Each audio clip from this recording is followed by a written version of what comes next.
નમસ્કાર સાથીઓ, જય હિન્દ, જય ભારત, જય આદિવાસી અને જય ભીમ। આજે 26 નવેમ્બર છે, બંધારણ દિવસ। સાથીઓ, આજે આપણા દેશમાં બાબા સાહેબ આંબેડકર અને જયપાલસિંહ મુંડા તથા આપણા જે આઝાદીના ઘડવૈયાઓ હતા, આઝાદ બંધારણના જે ઘડવૈયાઓ હતા, જે આઝાદીની જેમણે ચળવળો કરી હતી, લડાઈ કરી હતી, તેમના લીધે આ દેશમાં આપણને એક બંધારણ મળ્યું।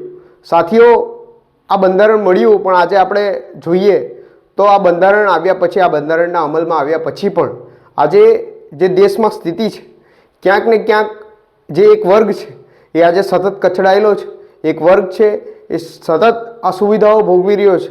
ત્યારે સાથીઓ, જે એક બીજો વર્ગ છે, જે એને આપણે મૂડીવાદીઓ કહીએ છીએ, જે એક વર્ગ છે, જે ઉચ્ચ વર્ગ છે, એ આજે તમામ સુવિધાઓ ભોગવી રહ્યો છે અને એક વર્ગ છે જે તમામ સુવિધાઓથી વંચિત છે।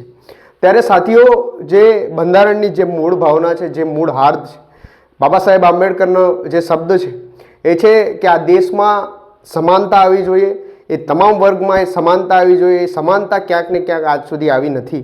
એટલા માટે સાથીઓ, બસ એટલું જ કહીશ કે બંધારણનો જે મૂળ હાર્દ છે, જે સમાનતાનો હાર્દ છે, એને આપણે સમગ્ર દેશમાં, સમગ્ર ગુજરાતમાં અને ગુજરાતના એક એક ખૂણે, એક એક ગામડે લઈને જઈએ અને દેશમાં એક સમાનતા આવે, દેશમાં જે વર્ગ પાછળ રહી ગયો છે, જે પછાત રહી ગયો છે, એને આપણે આગળ લાવી શકીએ એવા પ્રયત્નો કરીએ।